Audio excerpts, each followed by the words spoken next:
इन्टरमिटेन्ट fasting पछाडि मेरो पहिलो मिल यो कोदो र फापरको रोटी, यो 2टा अन्डा बोइलिङ, यो एउटा आलु बोइल गरेको छु मैले, अनि यो हेल्दी फ्याट एभोकाडो, यो प्रोटिनको काम गर्छ, यसले हेल्दी फ्याट हैन। अनि त्यसपछि यहाँ कटेज चीज थोरै मैले रेडी गरेको छु र यो एउटा सुन्तला छ अनि 2-3 वटा अंगुर छ। यतिले मात्रै ब्यालेन्सिङ खाना भएन। यो खानामा मिसिङ चीज भनेको फाइबर हो। खाना खानु भन्दा अगाडि म यो फाइबर खाने गर्छु। यो फाइबरले मेरो खानालाई कोटिङ गर्ने काम गर्छ। यो फाइबरले मेरो सुगर, इन्सुलिन र कोलेस्ट्रोललाई कन्ट्रोल गर्छ।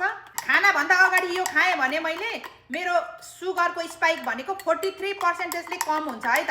यो भित्र 7 किसिमको सोलेबल इन्सोलेबल फाइबर छ र 20 किसिमको भिटामिन र 9 किसिमको न्युट्रिएन्ट्स छ। यसले मेरो गट हेल्थलाई इम्प्रुभ गरेर कन्स्टिपेसनलाई पनि सुधार गर्छ। सुगर र इन्सुलिनलाई स्पाइक हुन दिदैन। खानापछि ब्लोटिङ हुँदैन, खानालाई राम्रोसँगले डाइजेस्ट गर्छ, ग्यासी फिल हुँदैन। आफ्टर ब्यालेन्स अब म रोटीदेखि सुरु गर्छु। हेल्दी लाइफको लागि के खाइरहेको छ भन्दा पनि कसरी खाइरहेको छ भन्ने कुराको ठूलो भूमिका हुन्छ। दिनमा 5 चोटी होइन 2 वटा ब्यालेन्स खाना खानुहोस्।